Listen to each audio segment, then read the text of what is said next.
Hello everyone, this is Hollyweird Reality, and today I am reviewing Traitors Season 3, Episodes 6 and 7. Alright, so first I'm going to start on Episode 6. My prediction as to who was going to get murdered was right, because on my last review I said that it was either going to be Bob Harper or Wes who got murdered, and I was right, it was Bob Harper who got murdered. And then who ended up getting banished was Wes. But something I want to talk about really quick.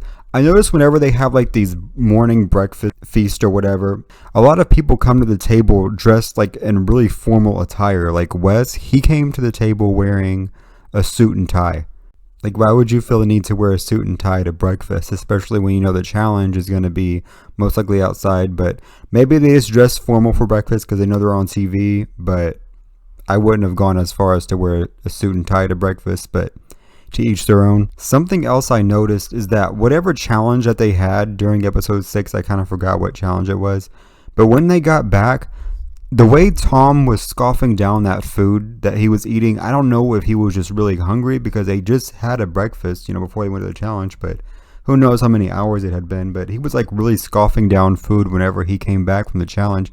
It makes me think that maybe, okay, this isn't like for certain, but maybe he's having withdrawals from something, from some type of drug or something, from marijuana or whatever, because I know sometimes when people have withdrawals from drugs, like they'll start like having a lot of food cravings. So I think that could be a possibility as to why he was scoffing down that food, but who knows?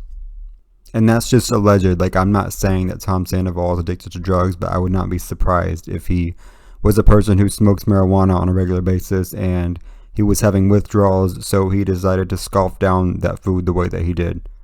At the round table, Wes made a very big mistake whenever he was telling people that if they vote for him that he was going to gun for them. Like, that just puts an automatic target on your back. Like, everybody's going to see you as a threat, and how would you be able to gun for people if you're not a traitor? Well, sure, you can plot and scheme to like get people to vote against other people, but the only way you could like murder someone in that game is if you were a traitor, and Wes was a faithful, so it's like, why would you tell people that you're going to gun for them at the round table? That just puts a big target on your back and makes you look like a traitor even more. So he kind of shot himself in the foot with that one. That was not a good, smart move. And I'm not sure if this aggression from Wes is his real personality or if it's just a character that he's trying to portray.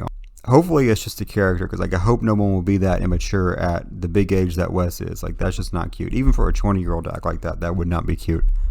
Like, nothing's personal, it's all just a game. Somebody has to be eliminated and somebody's going to get murdered. That's just how it is. Alright, so now we go to episode 7, and Derek has been murdered, which I can see why, because he was one of the ones who was calling out Boston Rob. It's something that went through my head as well. A lot of the strong players are getting like either killed off or banished, which kind of makes it easier for everyone around them to win.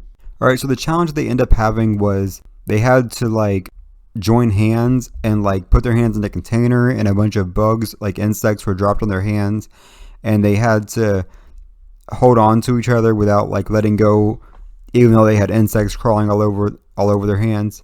That challenge would have been easy for me, because when there's money on the line, like, I think that during that challenge they could have won like $5,000. I don't know how much they won, but the prize would have been thousands of dollars. When it comes to money, and especially thousands of dollars, like, I don't care if those bugs were to bite my hands and like lay eggs inside of my hand. Like, I would not let go until the timer was up, because I would be that dedicated to win that money. The only way that it would really bother me is if like they would have been poured on my head, because like I would not want insects crawling in my ears. Like, heck no, that is, especially roaches. Like, ugh, gross. I don't even want to think about that. So now I'm going to talk about the scene where they were at the round table for episode 7, and basically Rob got voted out and everybody found out that he was a traitor, which I like Rob, but it was good for them to get him out because he is a strong player. So now that only leaves Danielle and Carolyn as traitors, and I don't know if they're going to recruit somebody next episode or what. They could just continue to do the game, the two of them, but they apparently aren't getting along. I don't know.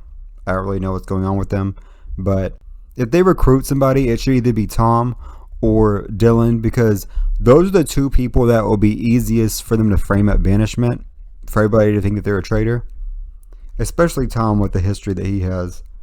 So I'd probably would recruit Tom or Dylan, and I think Dolores should be murdered next, because I don't really think that she needs to be there. Like, I don't have anything against Dolores, but she doesn't need the money.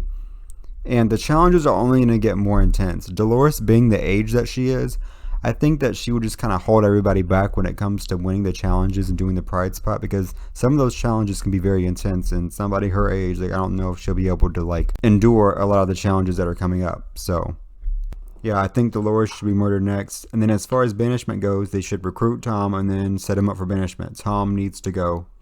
But it's so hard to predict who's going to get banished next. But you know what? I'm going to go ahead and say that even though I think Dolores should be murdered next episode, I think it's going to be Gabby, because she has that alliance with Chriselle, the Bambi alliance, whatever. I think Gabby's going to get murdered next episode. And I'm going to go ahead and just go on a limb and say that Tom gets banished next episode. That's just the prediction that I'm making. Alright, thank you guys for listening to my review. If you want to see more content, please be sure to subscribe. Click the like button if you like this video. And I hope you all have a wonderful day.